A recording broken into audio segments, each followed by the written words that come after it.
It's 10 o'clock in Hamden. I'm John Small. And I'm Greg Payne. In the news at this hour. Monday marked the start of the 118th running of the Boston Marathon and the one-year anniversary of Boston bombing. On Sunday, the Boston Red Sox gave a special pregame tribute to the victims, survivors, and first responders of last year's Boston Marathon. President of the One Fund, Jim Gallagher, threw out the ceremonial first pitch. The One Fund raised nearly $61 million in the first 75 days after the tragedy to aid the victims. The Red Sox and the Orioles also took part in the traditional Monday morning Patriots Day game. You know the line, men don't cry? Well, a South African newspaper columnist believes that is the case with Oscar Pistorius. After the Olympic star showed much emotion when delivering his testimony, the columnist believes he took acting lessons before the trial. Pistorius has been on trial for over a year after killing his girlfriend after he mistook her for an intruder. It has taken 10 years to the day, but now one of the soldiers involved in the friendly fire incident that killed Pat Tillman has spoken up. Ex-U.S. Army Ranger Stephen Elliott said that he saw his squad leader, Sergeant Greg Baker, engage Tillman's position, and he followed suit.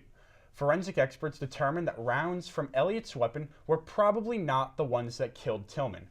Elliott hopes that one day he will communicate with the Tillman family directly. Future NBA Hall of Fame coach Greg Popovich can add a third Coach of the Year to his thick resume. Popovich has led the San Antonio Spurs to success for 18 years and has 4 NBA championships. Popovich this year has led the team to the #1 spot in the Western Conference and is currently working on his 5th championship in this year's playoffs. A former NCAA Division I men's basketball coach may be bringing his championship experience to the NAIA. 75-year-old Jim Herrick visited San Antonio, Texas to meet about the possibility of becoming the head coach at Our Lady of the Lake University. Herrick led UCLA to a national championship back in 1995. He declined to speculate on his chances of being hired. And the NBA has announced that the referees made the incorrect call in Sunday's playoff game between the Houston Rockets and the Portland Trail Blazers. The call ultimately dictated the result of the game with about 10.8 seconds.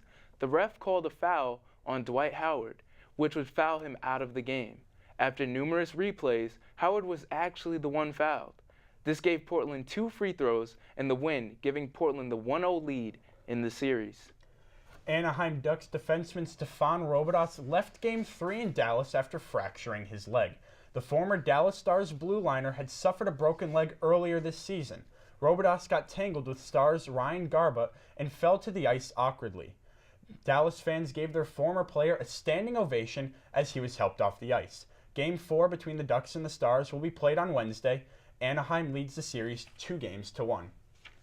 Chicago Blackhawks defenseman Brent Seabrook was suspended for 3 games for his hit on St. Louis captain David Bax on Saturday evening. Seabrook's right elbow and shoulder connected with Bax's head as he checked him. This is a huge loss for Chicago as they lose their second best defenseman.